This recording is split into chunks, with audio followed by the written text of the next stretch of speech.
अस्सलाम वालेकुम students, I hope you are doing well. I am your class teacher miss Iram. आज का हमारा सब्जेक्ट है सोशल स्टडी फॉर ग्रेड 5 और आज हमारा लेक्चर है लेक्चर नंबर 6, जिसमें हम यूनिट नंबर 1 सिटीजनशिप के बारे में, उसके SLOs के बारे में पढ़ेंगे। और आपको पता है कि हमारा जो सिलेबस है वो SLO बेस्ड स्टडी है और SLO का मतलब है स्टूडेंट लर्निंग आउटकम्स, कि स्टूडेंट्स इस चैप्टर को पढ़ने के बाद क्या क्या सीख सकते हैं और क्या क्या अंडरस्टैंड कर सकते हैं।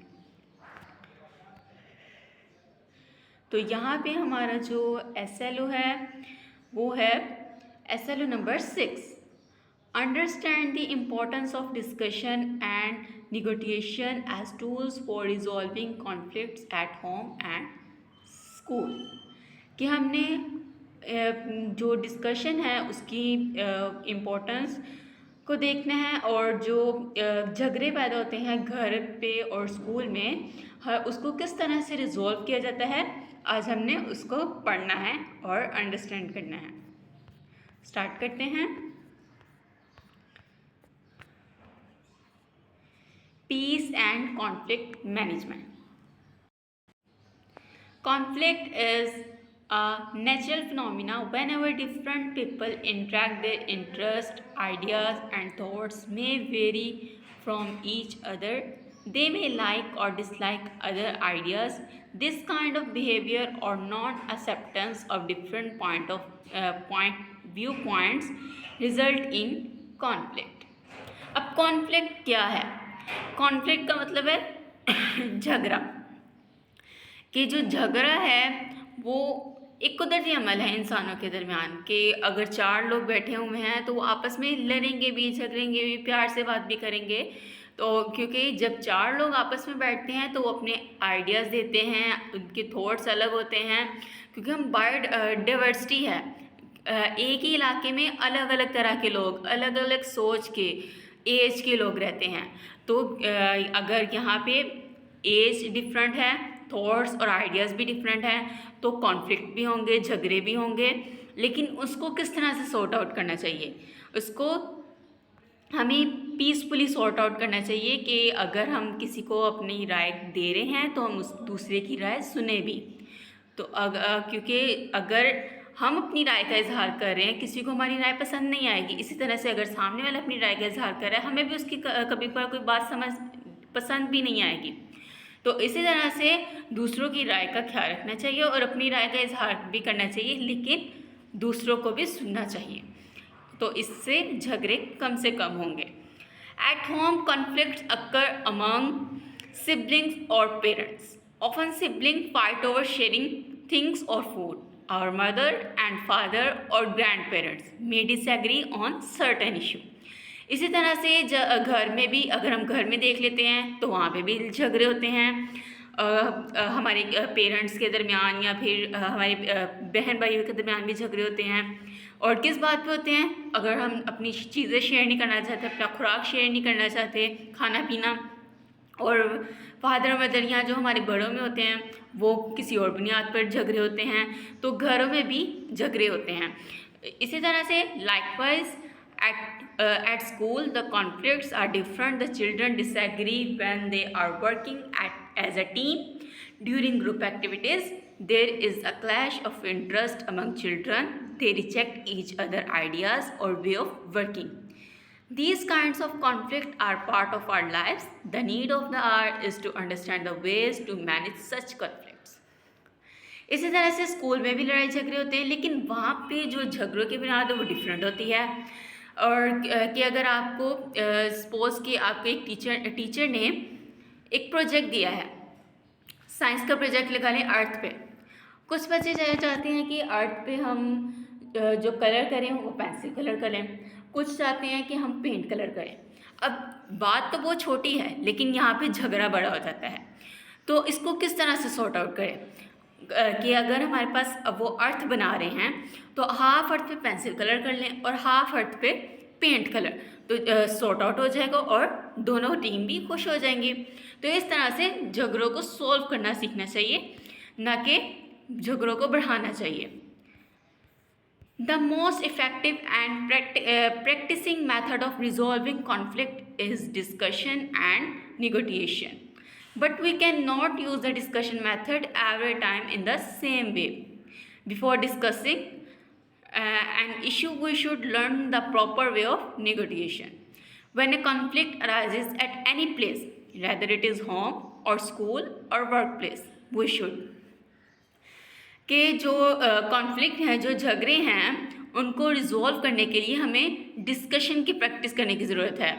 और अगर हम डिस्कशन नहीं करते, क्योंकि डिस्कशन हर जगह पे सेम वे में नहीं होती, तो हमें उनको प्रॉपर वे में सीखना चाहिए। तो झगड़ों को सुलझाते हुए हमें किन चीज़ों का ख्याल रखना चाहिए, स्कूल में, होम या फिर कोई वर्क प्लेस है, तो यहाँ पे हमें पॉइंट्स दिए गए हैं, देख लेते हैं। एनालाइज द एक्चुअल सिचुएशन, कि जो एक्चुअल सिचुएशन है वो हमें उसको देखना चाहिए, उसको समझना चाहिए कि सिचुएशन क्या है, किस बात पे झगड़ा किया गया है। सेकंड पॉइंट है find out the root cause of conflict, कि हमें जो झगड़े की बुनियाद है या झगड़े की जो जड़ है उसको तलाश करना चाहिए, उसको देखना चाहिए। पॉइंट 3 अवॉइड बीइंग इमोशनल, कि हमें इमोशनली तौर पर नहीं, इमोशनली जो हम करते हैं उससे अवॉइड करना चाहिए, रोना नहीं है। Point 4 try to avoid bitter words, तल्ख बातों से परहेज़ करें, कि अगर आप किसी से बात करें या फिर झगड़े को सुलझा रहे हैं तो उनके दरमियान तल्ख बात ना करें, कोई ऐसी बात जिससे दूसरों को तकलीफ पहुँचे। Point 5 listen to both the person और पार्टीज, कि दोनों तरफ जो पार्टीज़ हैं या जो बैठे हैं, दोनों तरह की पर्सन की बात सुननी चाहिए, अपनी राय का इजहार भी करना चाहिए और दूसरों की राय को भी सुनना चाहिए। Point 6 make mind for a solution, अपने माइंड को सॉल्यूशन के लिए तैयार रखें, ये ना हो कि आप बात को और ज़्यादा बढ़ा दें। 7 discuss our point of view in a calm way, कि अगर आपने अपना पॉइंट ऑफ व्यू देना है, अपना नज़रिया देना है, तो वो काम वे में आराम से पुरसुकून होकर देना है। ये ना हो कि आप गुस्से में बात कहें, क्योंकि गुस्से में जो बात कही जाती है, चाहे वो जितनी मर्जी अच्छी हो, लेकिन वो सामने वाले को पसंद नहीं आएगी। 8 figure out the possible solution which is accepted by the both parties, कि ऐसे सोल्यूशन को फिगर आउट करें, ऐसे सोल्यूशन का ऐसा हल निकालें कि जो लोग दोनों पार्टीज उसको एक्सेप्ट करें। All these things could happen only when we start listening and discussing, और ये चीज़ें तब होंगी जब हम सुनेंगे भी और उसको डिस्कस भी करेंगे, आपस में सुलझाएंगे भी। तो ये था हमारा पीस एंड कॉन्फ्लिक्ट मैनेजमेंट, के झगड़ों को किस तरह से पूरा तरीके से सुलझाया जा सकता है। तो हम इसमें देख लेते हैं कि इसके मुताबिक हमारे एक्सरसाइज में कौन से क्वेश्चंस आ रहे हैं। जी स्टूडेंट्स, तो ये question number 4 how can discussion resolve conflict. Question number 4 आपने इसको करना है, मैं आपको इसका आंसर दिखा देती हूँ। जी स्टूडेंट, तो ये है क्वेश्चन नंबर 4 का answer, how can discussion resolve conflict, कि हम डिस्कशन के ज़रिए झगड़ों को किस तरह से सॉल्व कर सकते हैं।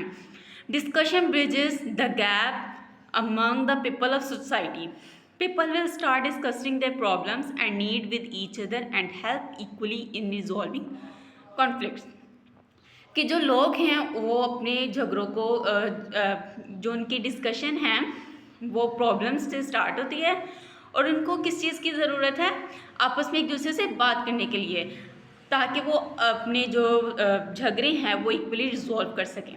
तो ये क्वेश्चन नंबर 4 का आंसर है। और जो बाकी क्वेश्चंस हैं ये मैं आपको करवा चुकी हूँ।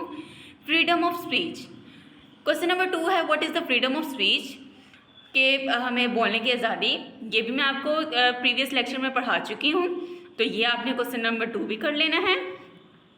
What is the meaning of civic, ये भी प्रीवियस लेक्चर में हम पढ़ चुके हैं कि जो शहरी है इसका क्या मतलब है, तो इसका मतलब है रिलेटेड टू अ सिटीज़न, तो ये लैटिन वर्ड से निकला हुआ है।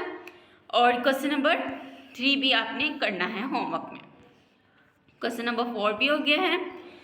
क्वेश्चन नंबर 5, ये अभी हमने टॉपिक को पढ़ना है, उसके बाद हम करेंगे।